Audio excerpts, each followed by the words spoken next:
સ્વાગત છે। સાબરકાંઠામાં 4 નવી 108 એમ્બ્યુલન્સને રિબન કાપી લોકો માટે ખુલ્લી મૂકતા જિલ્લા કલેક્ટર ડોક્ટર રતન કંવર ગઢવી ચારણ।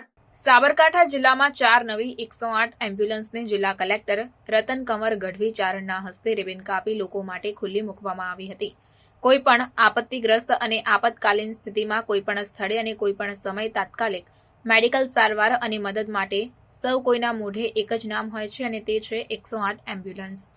સાબરકાંઠા જિલ્લામાં ગુજરાત સરકાર અને EMRI ગ્રીન હેલ્થ સર્વિસના સંયુક્ત ઉપક્રમે કુલ 16 એમ્બ્યુલન્સ કાર્યરત છે, જેમાં તલોદમાં 2, પ્રાંતિજમાં 1, હિંમતનગરમાં 3, ઈડરમાં 3, વિજયનગરમાં 1, પોશીનામાં 1, વડાલીમાં 1 અને ખેડ બ્રહ્મામાં 3 એમ્બ્યુલન્સ તેમજ એક બેકઅપ એમ્બ્યુલન્સ કાર્યરત છે।